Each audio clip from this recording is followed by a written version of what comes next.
Hello everyone, কেমন আছেন আপনারা সবাই? আশা করি খুব ভালোই আছেন। আজকে আবার নতুন একটি তরকারি নিয়ে হাজির হয়ে গেলাম। আজকে রান্না করে দেখাবো ডাঁটা দিয়ে চিংড়ি দিয়ে তরকারি। তা ডাঁটা আর চিংড়ির তরকারিটা কিভাবে তৈরি করতে হয় সেই প্রসেসটাই পুরো দেখাবো। এই তরকারিটি গরমকালে খুবই ফেভারিট একটি খাবার সবার। চলুন তাহলে দেরি না করে মূল ইনগ্রিডিয়েন্টসগুলো দেখে নেওয়া যাক। ডাঁটার তরকারি যেহেতু ডাঁটা তো লাগবে, এখানে আমি দুটো ডাঁটা নিয়েছি, তার সঙ্গে আলু লম্বা লম্বা করে ফালি করে কেটে নিয়েছি, হলুদ লবণ মাখিয়ে চিংড়ি মাছ রেখেছি, একটি টমেটো নিয়েছি, সরিষার তেল দিয়ে রান্না করব, হলুদ মরিচ লবণ ধনের গুঁড়া জিরের গুঁড়া পেঁয়াজ কুচি কাঁচামরিচ আর রসুনের পেস্ট, এই আমার মূল ইনগ্রিডিয়েন্টসগুলো। দেরি না করে চলে আসলাম একটি কড়াই গরম করে রান্নাটা শুরু করতে। কড়াইটা গরম হয়ে গেছে, আমি খানিকটা সরিষার তেল দিয়ে দিলাম। তেল গরম হয়ে গেছে, মাছগুলো হালকা করে একটু ভেজে নিব, বেশি ভাজবো না, হালকা একটু ভেজে নিব।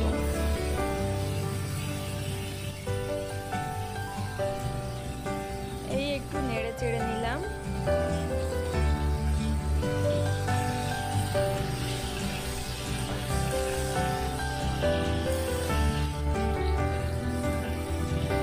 মাছগুলো ভাজা হয়ে গেছে, এবার মাছগুলো তুলে নিচ্ছি।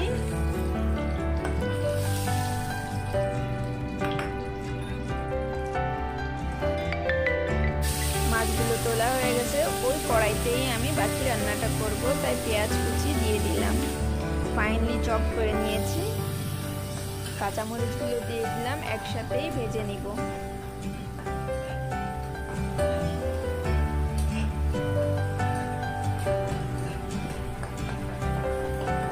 সব কিছু একটু লাল করে ভেজে নিব। লাল করে ভাজা হয়ে গেছে পেঁয়াজ মরিচ, এর মধ্যে আমি সামান্য একটু পানি দিয়ে দিলাম যাতে পুড়ে না যায়। 1 চামচ পরিমাণ রসুনের পেস্ট নিয়েছিলাম, সেটা অ্যাড করে দিলাম, দিয়ে মিশিয়ে নিচ্ছি। লবণ দিয়ে দিলাম ছোট চামচের 1 চামচ,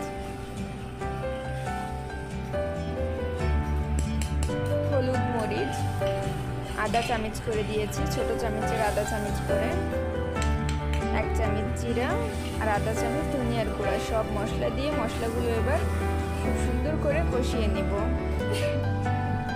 মশলাটা একটু সময় নিয়ে কষাতে হবে। এবার একটু ঢেকে কষিয়ে নিব মশলাটা। ঢাকা খুলে ফিরে আসলাম, মশলাটা বেশ সুন্দর কষানো হয়ে গেছে, তেলগুলো উপর দিয়ে ভেসে উঠেছে। এবার কেটে রাখা আলু আর ডাঁটাগুলো দিয়ে দিব।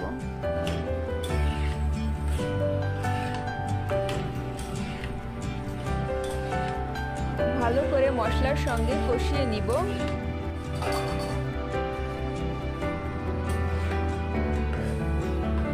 ভালো করে মশলার সঙ্গে কষানো হয়ে গেছে, এবার এটাকে ঢাকা দিয়ে একটু রান্না করে নিব। ঢাকা খুলে 2 মিনিট পর ফিরে আসলাম, মশলার সঙ্গে কষানো হয়ে গেছে।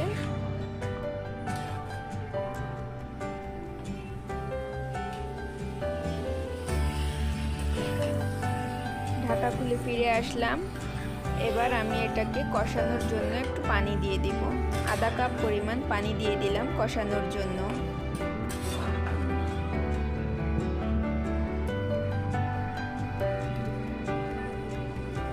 সবকিছু ভালো করে মিশিয়ে দিয়ে এবার একটু ঢাকা দিয়ে রান্না করব।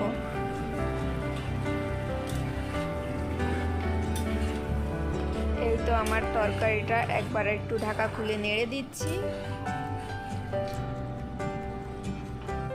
দেখতেছি তরকারিগুলো কতটা সিদ্ধ হয়েছে। এই সময় আমরা 50% কুক করে নিতে হবে।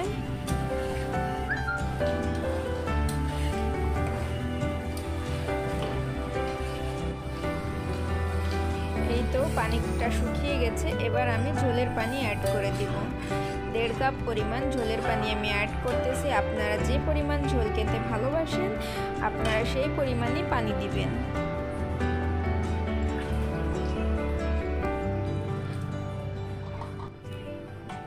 ঝোলের পানিটা দেওয়া হয়ে গেছে, তরকারিতে কিছুক্ষণ পর অনেক বলক উঠেছে। এবার আমি কেটে রাখা টমেটোগুলো অ্যাড করে দিব।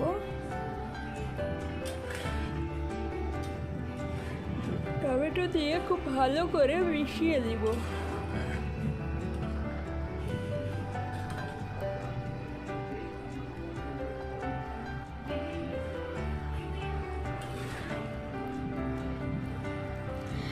এই তো দেখতে দেখতে সব